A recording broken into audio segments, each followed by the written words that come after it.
तथागत गौतम बुद्ध के चरणों में नमन करते हुए बहुजन समाज में जन्मे सभी संतों, महापुरुषों, गुरुओं को नमन करते हुए इस श्रद्धांजलि समारोह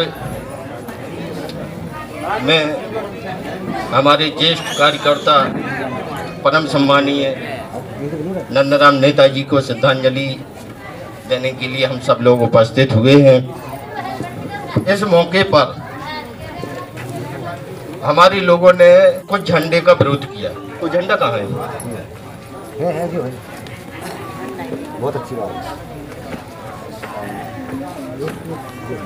इस झंडे की पहचान थी कि हमारे नेताजी ने इसके लिए आजीवन संघर्ष किया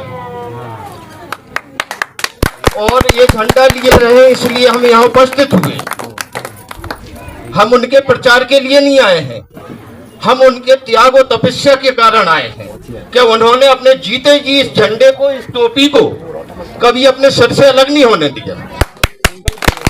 संकल्पित जीवन जिया है उन्होंने। मैं आपको बता दूं, 2008 की बात है। भाईचारा कैसे पैदा होता है?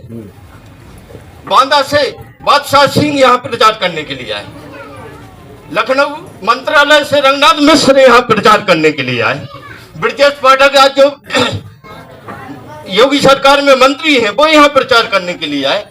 यहाँ से हमारे सुरेंद्र सिंह गौर दद्दा जी हमारे अब चुनाव लड़े हैं, अनिल बड़कल जी चुनाव लड़े हैं, ओम प्रकाश रावत जी चुनाव लड़े हैं। ये अछूतों की पार्टी नहीं है भाई साहब, ये सम्मानजनक जिंदगी जीने वालों की पार्टी है। हमारे लोग डरते हैं। क्यों डरते हैं? क्योंकि उनके अंदर पावर नहीं है। 2008 की बात बताऊं, रंगनाथ मिश्र यहाँ आए, ब्रजेश पाठक जी यहाँ आए, बादशाह सिंह यहाँ प्रचार करने के लिए आए। इस शर्त के साथ आए कि वहां के लोगों के पास जाना, अपना डीजल खर्च करना, अपना पैसा खर्च करना, वहां प्रचार करना, हमारे लोगों को विधानसभा में पहुंचाने का काम करना। बमौरी में हमारे यहाँ मीटिंग चल रही, मैं बमौरी का रहने वाला हूँ, राजा यहाँ हमारे साथ बैठे हैं, इनके भाई ने स्वयं चुनाव लड़ा है यहाँ। अच्छा पिताजी सॉरी, उनने स्वयं चुनाव लड़ा है, कंधे से कंधा लगा के बिठाने वालों में से उनका एक नाम गिना जाता है। तो जब यहाँ हमारे यहाँ मीटिंग चल रही, ब्रजेंद्र सिंह राठौर जी का काफिला आ रहा, बोले भैया यहाँ तो गाड़ियों की अपार संख्या है, नीचे उतर के आए। नीचे उतरे तो कहने में उन्होंने कहा आगे बाबूजी हमें तो निकलना, हमारा नॉमिनेशन होना है। मैंने कि राजा आपका नॉमिनेशन हो, अग्रिम बधाई है, लेकिन चाय हो रही है अंदर, आपकी भी चाय, आप भी चाय पी लें। बोले नहीं बाबूजी हमको निकलना है। ये शब्द एक उस एमएलए के थे जो निर्दलीय 3 बार जीता, वो कैबिनेट में इतनी चली ब्रजेंद्र सिंह राठौर जी की कि जो मंत्री की नहीं चली, वो बाबूजी जैसे नाम से संबोधित कर रहा। केवल आप में क्षमता होना चाहिए इज्जत लेने के लिए, इज्जत देने के लिए भी आपको प्रयास करना पड़ेगा। वहां से जरूरत गेला से थोड़ी देर बाद उनका काफिला आया, हमारे बीच में नहीं है आज की तारीख में, सुनील नायक जी का। उनने भी गाड़ी के लिए रिक्वेस्ट किया कि हमारे बाहर निकल जाने दो। जब उत्तर प्रदेश सरकार के 3 दिन कैबिनेट मंत्री बमौरी में बैठे हों, घर पे उनकी रणनीति तैयार हो रही हो, तो काफिला तो आप अंदाज लगा सकते हैं। तो ऐसे लोगों के लिए भी आप भय क्यों पैदा करते हैं? आप अगर बोखरा में कोई ठाकुर हैं तो देवरामा में ठाकुर हैं, सुरेंद्र सिंह गौर जैसे ठाकुर हैं, यादवेंद्र सिंह जैसे ठाकुर हैं जो हमारे लोगों को गले लगाते हैं। हमको क्या करना है? मोखरा में कौन रहते हैं? अरे अपनी तो कोई मैं कह रहा हूँ कि आप अपने अंदर का भय तो खत्म कीजिए। भय खत्म है, अब हम सब संगे को भय बताइए। ये प्रमाण है एक ठाकुर समाज से और एक ऐसे समाज से, मतलब परिवार से है जिसके आज टीकमगढ़ जिले में कोई भूल नहीं सकता है। इनके त्याग बलिदान को नहीं भूल सकता। इनकी गाड़ी पे मैंने देखा है कि कम से कम 100-200 आदमी तो हर समय उपलब्ध रहते हैं। कुछ तो जन सेवा करते होंगे जी, कुछ तो मदद करते होंगे।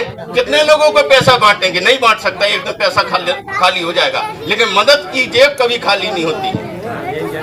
इसलिए साथियों, मेरा बार-बार निवेदन है कि अगर आप में भय पैदा होगा तो आप बिल्ली की मौत का, कुत्ते की मौत से भी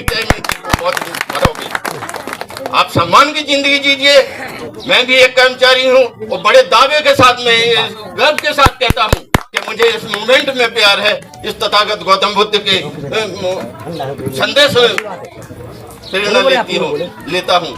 रही बात भंते जी की बात, भंते जी एक दिन के लिए आते हैं और अपने बुद्ध विहार में चले जाते हैं। पाली भाषा का, हमारे लोग तो हिंदी भाषा नहीं जानते हैं। अगर आपको सिखानी तो पहले तो हिंदी सिखाइए उन्हें, है ना। आप 30 दिन में एक दिन निकले, 29 दिन अपने बौद्ध विहार में पड़े हो। नहीं ये अरे यार, मुझे पता है ना, सही कह रहे हैं, उनको बात कहने का। जब तक आप किसी धर्म का प्रचार जब सफल होगा, जब आपकी बात समझेगा, है ना। इसलिए जब तक आप मैदान छोड़ के बाहर नहीं आओगे, हर घर तक पहुंच नहीं बनाओगे, आपका है कौन इस दुनिया में। ये समाज बैठी अज्ञानता को दूर करने के लिए आप पैदा हुए हैं। आपने जीवन धारण किया है, इस जीवन का उपयोग करिए, इस जिंदगी को जीते जी इसको सार्थक कीजिए, है ना। और रही बात बौद्ध धर्म की, बौद्ध धर्म में भी देखिए 2 संप्रदाय हैं, महायान और हीनयान। आप लोग महायान को लेके चल रहे हैं, वही पंडित जी पूजा करके हमें बताते हैं, वही भंते जी पूजा करके बता रहे हैं। तुमने हमें क्या अलग से सिखा दिया। अरे तथागत बुद्ध तो कहते हैं अपने दीपो भवा, अपने दीपक स्वयं बनो। तुम्हें किसी पे उसकी ब्राह्मण की जरूरत नहीं, किसी ठाकुर की जरूरत नहीं है। तुम में ब्राह्मण के भी गुण होना चाहिए, तुम में ठाकुर के भी गुण होना चाहिए, तुम में 7 चीज के गुण होना चाहिए। आप पढ़ेंगे, लिखेंगे, समझेंगे तब आएंगे ना। ये ज्यादा बोल गया हूँ तो बहुत बहुत मैं माफी चाहता हूँ आप लोगों से, क्योंकि आवेश में आ गया मैं। अगर कोई हमसे भूल चूक हो गई हो तो हम माफी चाहते हैं।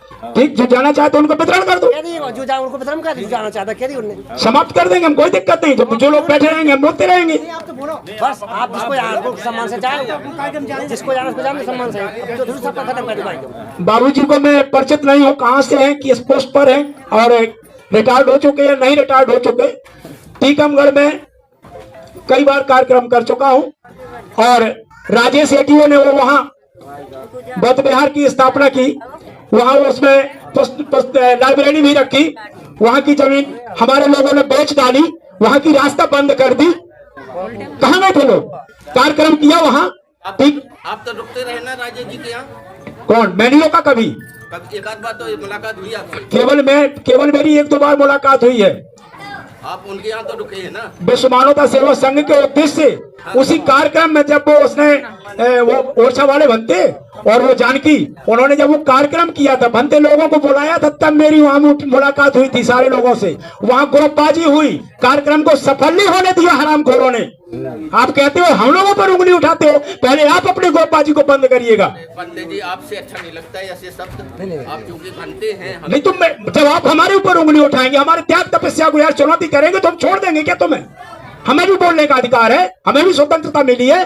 क्यों कि हम आपसे बताएं, हम घर में बैठ करके नहीं खाते, गृह त्यागी हैं हम। पता कर लीजिए, 11 साल हो गया मुझे, मैं घर नहीं जाता, परिवार नहीं जाता, किसी से कोई मतलब नहीं है। ये मंच पे बताने वाली बात नहीं है। धर्म का पतन क्या हुआ, इसी कारण हुआ। उपासकों में और धर्मगुरुओं में दूरियां बनी, विरोधाभास हुआ, धर्मगुरुओं ने धर्मगुरु पैदा होना बंद हो गए। एक उपासक तो कोई बनता नहीं है, बनते की तो बहुत दूर है। आप छोड़ दो, माइक छोड़ दो, आप बाकी कार्यक्रम। मानव साथियों, बड़ी मुश्किल से कार्यक्रम लगा, उससे पूछो मैं कितने दूर से कितने आज बता। जो भी 3 आदमी हाथ जो खड़े गाँव के बक्तागढ़ है, वो पाए बात लाठी मार, आज मैं उनका सम्मान करता हूँ। हमसे ज्यादा कीमती समय है किसी के पास? पर उन्हें उठाने से पहले वो पहले दूसरों की त्याग तपस्या को देखें। बाबा साहब को जब संस्कृत पढ़ने को नहीं मिली तो बाबा साहब जर्मन भाषा से संस्कृत का अध्ययन किया, और हम लोगों ने जो अध्ययन किया है वो बाबा साहब की बदौलत किया है। अगर हम अध्ययन करने में हमें समय लगता है,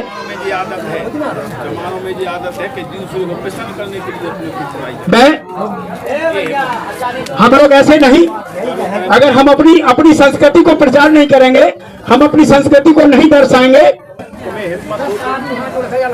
अभी सुनो प्रमलाल, बैठो एक मिनट। ये तो कुछ नहीं है। महोबा में वो हमीरपुर में एक वाम सेव का वर्कर है मुक्ति मोर्चा का, चमन, उसके पिताजी की श्रद्धांजलि थी। मुक्ति मोर्चा के मतलब जो प्रदेश स्तर के वक्ता 22 वक्ता थे, और जब मैंने उनकी क्लास बोलते बोलते जब वो छक गए, जब लास्ट में उसका मैंने माइक लिया, तो जब मैंने उससे एक ही प्रश्न किया उन लोगों से कि भैया सारे लोग बोल चुके? बोले हाँ बोल चुके।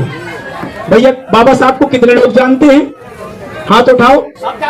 सब जानते हैं। अच्छा, बाबा साहब को जानते हैं। अच्छा, फिर उसके बाद उन्होंने पूछा बाबा साहब को मानते कितने लोग हैं? अच्छा, अब जब मानते नहीं है तो जानते नहीं है, जब जानेंगे तभी मानेंगे ना। आज अगर मानते होते तो उनकी हिम्मत नहीं पड़ती हमारे ऊपर उंगली उठाने की आज, ठीक है? क्योंकि ये शुआ कटेल तोता गुलाम कहलाते इस प्रकार के लोगों की नस्ल, ठीक है? टाएं टाएं करना, बोलना, ये समाज खाने के लिए इकट्ठा होता है, खाने के लिए इकट्ठा होता है। और इस समाज को एक हाथ में रोटी ले लो, एक हाथ में जूता ले लो, ये खाता जाएगा और रोटी और जूता सहता जाएगा। ये सब मैं बहुत खराब बोलता हूँ, मुझे पूरा जिला जानता है इस मामले में। एक तो मैं बात नहीं करता कभी आवेश में, ठीक, लेकिन जब हमारे लोग छेड़ेंगे, एक तो काम नहीं करेंगे, और काम के साथ मैं पूछता हूँ कितने बौद्ध विहार आपने बनवाए, कितनी पुस्तकालय तैयार करे, कितने विद्यालय तैयार करे लोगों को? आपने उसकी राजेश की छाप लगा दी मुझे मेरे ऊपर की मैं राजेश के यहाँ आता हूँ, बैठता हूँ, रुकता हूँ।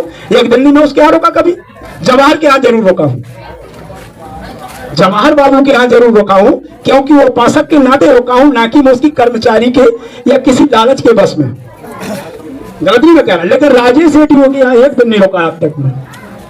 लेकिन जो काम करता है तुम उसके लिए उंगली उठाओ, तो यार तुम चींटियां लोगे तो पकौटा तो तुम्हें सहना ही पड़ेगा। फिर तुम्हें बुरा नहीं लगा कि भंते जी माइक से इस प्रकार की बात नहीं करो, है? तो भाई साहब एक ने आदमी ने हाथ उठाया जिस दिन मैंने कहा कि बाबा साहब की 22% क्या कौन मानता है? उठाओ माइक का लाभ हो तो उठाओ हाथ, बाबा साहब को मैं मानता हूँ। कितने मानते हैं बाबा साहब की 22% क्या होगी? तो फिर कहे कि बाबा साहब ने ये कहा, बाबा साहब ने ये कहा, तुम क्या कर रहे हो? हम क्या कर रहे हैं? हमने तो मूल मरवाया, गृह त्याग किया, सारे रिश्ते नाते तोड़े, दर की ठोकर खा रहे, बिना बुद्ध विहार के रह रहे। फिर जिसके अंदर भय होता है वो डरता है, जो नाकारा होता है वो काम नहीं करता, कायर कहलाता है, ना अपनी सभ्यता को जानता, ना संस्कृति को जानता, ना अपने अतीत को जानता, ना अपने अतीत को जानता है कि हमारा अतीत क्या है, हमारे अतीत में कितना रहस्य छपा हुआ है, हमारे वेद पुराणों में कितना रहस्य छपा हुआ है। उन रहस्य को बाबा साहब ने अगर संस्कृत का अध्ययन नहीं किया होता तो आज हमें 4 वेद 6 शास्त्र 18 पुराण 28 स्मृतियों का ज्ञान नहीं होता। आज हम उन शास्त्रियों से मुकाबला नहीं करते होते। और तुम्हारे फूल चढ़ाव से नेताजी तर आ गए। नेताजी का तो कर्म बता रहा है, उनकी पहचान बता रही है। तुम्हारे कहने से तुम उंगलियां उठाओगे हमारे ऊपर, तुम्हारे कहने से क्या होगा? तुम्हारे कैसे तो मेरे बहुत विरोधी है। भगवान बुद्ध के समय में देवदत्ता विरोधी, बाबा साहब के समय में जगजीवन राम था विरोधी, कांसीराम साहब के समय में रामविलास पासवान था विरोधी। तो संसार में कोई ऐसा व्यक्ति नहीं है जिसका विरोध ना हुआ हो। सत्य का हमेशा विरोध होता है, सत्य का विरोध होता है।